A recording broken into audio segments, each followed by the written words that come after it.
నేను ఈ మధ్య కాలంలో చాలామంది కుటుంబాలు అబ్జర్వ్ చేశాను. పూజ గదిలో భారీ ఎత్తున ఓ 10, 20 ఫోటోలు, ఒక 10, 15 విగ్రహాలు ఇవన్నీ పెట్టుకొనుంటారు. అటువంటి వాళ్ళకి నేను ప్రతి ఒక్కరికి కూడా చెప్తున్నానమ్మా, ఒకటే గుర్తుంచుకోండి. భక్తి శ్రద్ధలతో, భక్తి శ్రద్ధలతో 2, 3 ఫోటోలు అంటే మన ఇష్టదైవం, కులదైవం, మన ఇంటి దైవం ఇట్లా ఫోటోలు పెట్టుకొని ప్రతినిత్యం ధూపదీప నైవేద్యాలు చేసుకున్నా చాలు. భక్తి మనసులో ఉండాలి. మనం పెట్టుకునే పెద్ద పెద్ద ఫోటోల్లో కాదు.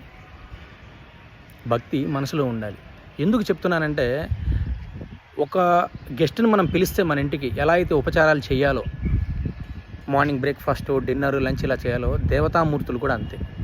ప్రతినిత్యం నిత్య దేవతార్చన, ధూపదీప నైవేద్యాలు చేసుకుంటాము. 365 రోజులు మిస్ కాకుండానంటే మాత్రమే విగ్రహాలు పెట్టుకోండి. లేకపోతే దయచేసి ఫోటోలు పెట్టుకొని మీకు నిత్యం దీపం పెట్టి ధూపదీప నైవేద్యాలు చేసుకోండి. కుదరకపోయినప్పుడు తలుపు మూసి ఉంచండి.